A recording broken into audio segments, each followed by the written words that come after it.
marcher. C'est ça un petit peu la limitation de cette méthode. Donc ça dépend de votre méthode de travail. Si vous ne travaillez pas par itération, qu'on vous lit HTML, CSS et vous posez les marqueurs dedans, pas de souci. Donc là, le principe, c'est des marqueurs de ce type-là. Donc voilà, on les voit ici. Enfin, j'ai un joli slide. J'ai un joli slide après. Hein. Ah, super. Donc en fait, c'est des marqueurs, c'est simplement des couples de commentaires HTML. Et donc on les voit. Ah tiens, ça a changé de couleur mes flèches. Donc on les voit ici. Là, on a rajouté un marqueur qui délimite le body. Donc dièse, document underscore body, dièse. Ça pourrait être un autre nom, on va dire. C'est des marqueurs, on fait à peu près ce qu'on veut.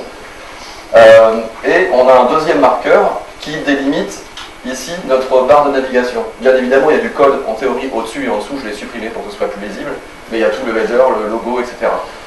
Donc voilà, donc là le principe c'est que nous on va travailler sur, on va remplacer tout le contenu de cette zone-là. Oui, je sais. Ouais. Il y a un petit problème entre PowerPoint et Commence. Petit. Donc là on a préparé notre fichier HTML, on a mis nos marqueurs, maintenant on va injecter notre typoscript. Donc bien évidemment, ça suffit pas, comme le disait Paul, il faut dire qu'on crée une nouvelle page, il faut dire que notre site c'est du XHTML, il faut dire qu'on va travailler, par exemple là on travaille sur du français, donc il faut déclarer les attributs du XML en français, je vous épargne tout ça pour l'instant. Mais en gros, ça se passe comment? Donc là j'ai deux branches d'Arbo, la méthode classique et l'automate template. J'ai créé donc ici un sysfolder que vous avez vu tout à l'heure, dans lequel j'ai mis mes gabarits typoscript qui vont servir à la configuration générale du site et que j'ai ensuite importé dans mes pages. Donc le principe c'est qu'on met des gabarits typoscript dans un endroit, on stocke, bien rangé, et ensuite sur une page on dit là je vais importer mes... Donc en gros là j'ai deux gabarits typoscript, j'ai un gabarit typoscript qui gère la config de mon site et un autre dans lequel j'ai mis 3 exemples de contenu. Et donc j'ai importé ces deux gabarits, d'abord la config puis les 3 exemples de contenu, ce qui me permet de les utiliser ensuite ici. Et là, donc, je suis dans le module template. J'ai créé un nouveau template dans ma page racine de mon Arbo que j'ai appelé méthode classique. Et de son template, alors je sais pas si tout le monde voit bien au fond là. Ouais. Si, ça va? Non, c'est bon, a priori, ça va. Philippe, tu vois bien? C'est cool. Donc, dans ce template, j'ai mis quelques lignes de typoscript. Alors, je vous les décrire rapidement. En gros, je dis que je travaille sur mon objet page, et ensuite, bon, voilà, j'ai mis un petit commentaire. Dans mon objet page, je dis que le premier élément de mon objet page, c'est un élément de type template, parce que dans un objet page, on peut mettre autre chose, on peut inclure des scripts PHP, etc. Là, je charge juste un template, donc je dis que c'est un élément de type template, et ensuite, je dis que mon élément de type template, sa source, c'est un fichier, parce que ça pourrait là aussi être autre chose qu'un fichier, ça pourrait être un script de PHP qui va aller piocher votre template, je sais pas, moi, qui le génère à partir d'autre chose et hop, qui le renvoie. Donc je dis que là c'est un fichier et je donne la source du fichier. File admin template home.html. Simple. Donc là, si je fais rien de plus, ce qu'il va faire, c'est qu'il va me créer une page dans le front et il va juste recracher le contenu du fichier HTML. Sauf que je rajoute à la fin cette petite chose, subparts.navbar hérite de lib.hello-world. Donc lib.hello-world, c'est le petit bout de JavaScript, de typoscript que j'ai configuré précédemment, dans lequel il y a juste 2 lignes qui disent bah là t'écris hello world. Donc voilà, subparts.navbar hérite de lib.hello-world. Et là du coup il va remplacer, à la place de tout mon menu qui était entre navbar, il va écrire hello world. Donc évidemment c'est assez succinct, mais ça pourrait être un menu, ça pourrait être un plugin, ça pourrait être autre chose. Le principe est toujours le même. Dans une sous-partie du site, on injecte un contenu. Donc ça c'est la méthode classique. Un complément d'info. Petite précision, pour l'avoir vécu je pense tous, quand vous faites du typoscript, 9 fois sur 10, c'est vous qui vous plantez, c'est pas typo qui interprète mal.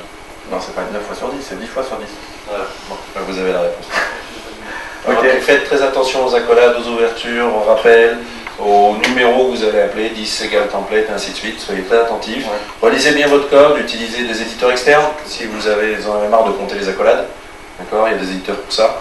La nouvelle version de Typo inclut un mini-éditeur pseudo-Ajax pour ce genre de code, qui vous fait une petite coloration syntaxique, qui vous permet de voir la fermeture des accolades. Il a encore quelques défauts, mais si vous pouvez l'utiliser, faites-le. Pour débuter, c'est pas forcément un mauvais assistant. Au moins, il vous permet de repérer si vous avez oublié une accolade, ce qui est déjà pas mal.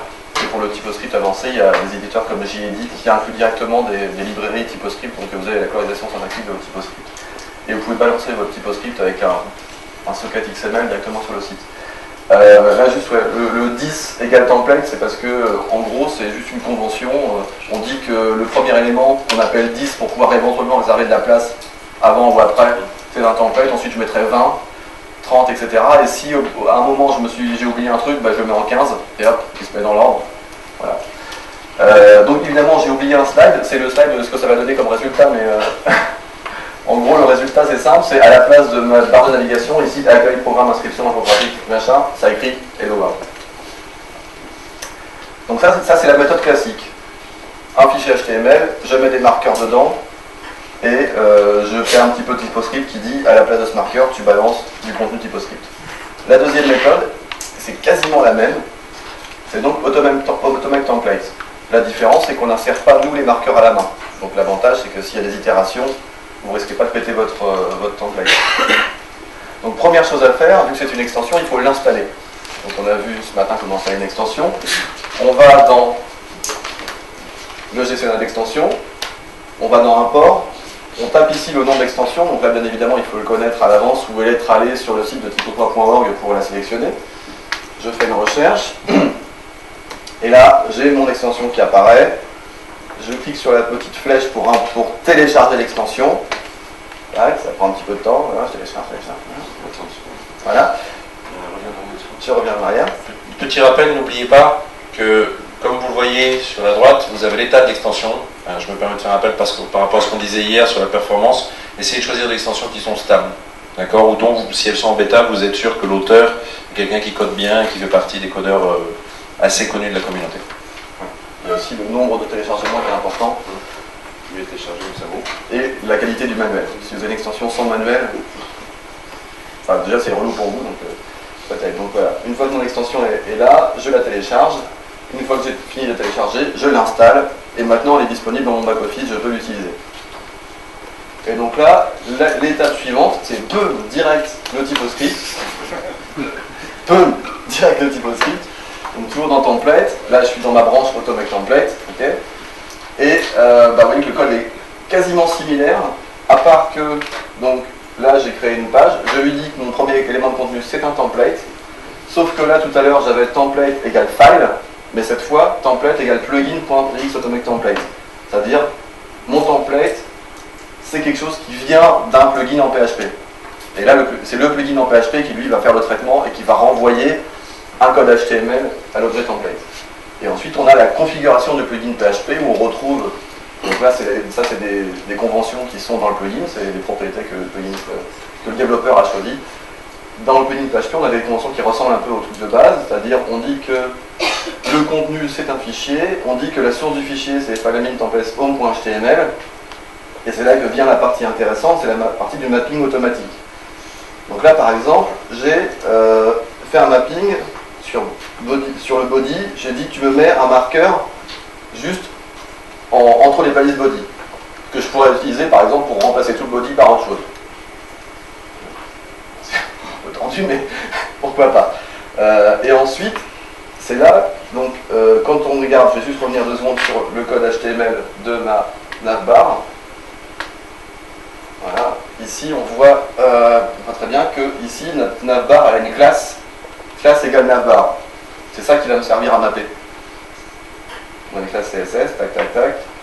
Et donc je reviens, je lui dis, tu me crées un marqueur autour de la div dont la classe égale navbar.